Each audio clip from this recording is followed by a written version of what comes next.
Guys আজকে আমি roast করতে যাচ্ছি জাহাদ আহমেদকে। দেখছো ভাই আমার কত বড় সাহস, আমি জাহাদকে রোস্ট করতে চলে আসলাম। না ভাই না, এটা কোনো রোস্টিং ভিডিও না, এটা হলো একটা ভিউ আনার ফুল বিজনেস। মানে ভাই কি বলবো, এত ভালো ভালো ভিডিও বানাই তারপরেও ভিডিওতে ভিউজ আসে না। কয়েকদিন আগে জাহাদকে নিয়ে একটা ভিডিও বানাইছিলাম জাহাদের সাথে কন্ট্যাক্ট করার জন্য। আমার ভিডিওটি ইউটিউবে জাহাদ দেখলো বাট কমেন্ট করে নাই, কিন্তু এই ভিডিওটা যখন জাহাদকে টিকটকে মেনশন দিয়ে আপলোড দিলাম ওইখানে দিকে একটা কমেন্ট করছে। দেন পরে আমাদের একটু হালকা ইনবক্সে কথা হয়, কি কথা হয়েছে সেটা নেক্সট ভিডিওতে দেখাবো। পরে জিহাদ তার ফোন নাম্বারটা দিল, আর আমাদের দুইজনে হোয়াটসঅ্যাপে 25 মিনিট মতো কথা হয়। তার থেকে অনেক কিছু জিজ্ঞেস করি, ফ্রি ভাবে সবকিছু আমার বুঝাই দিল। মানে কি বলবো ভাই, একটু ভাইরাল হতে একটু নিজের মধ্যে একটু ভাব আসে সবার ক্ষেত্রে, বাট সেটাও দেখায় নাই। সে যেমন ভিডিওতে অ্যাক্টিং করে ঠিক সেম আমার সাথে ওই সময় এরকম কথাবার্তা, মানে ভিডিওতে যেরকম এমনি স্বাভাবিক ওই রকম, পুরা একটা ফানি ম্যান। তুমি তার থেকে সবসময় বিনোদন পাবা, এটা ভিডিওতে হোক বা রিয়েল লাইফে। আমি প্রথমবার যেটা মনে করি, আর মানুষের তো প্রথম দেখাতে আর সবকিছু বোঝা যায় না,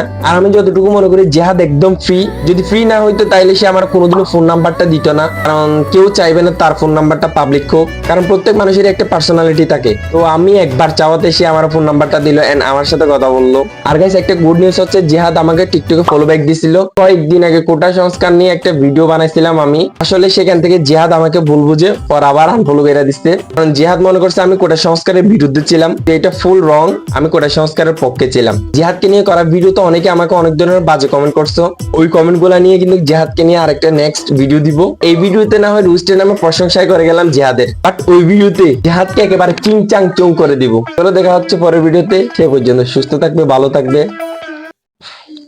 এটাও জিহাদকে কপি করলাম। ও হ্যাঁ, জিহাদ তো ঋত্বিক দিয়ে কপি করে। ধর এই দেবের গান লাগা।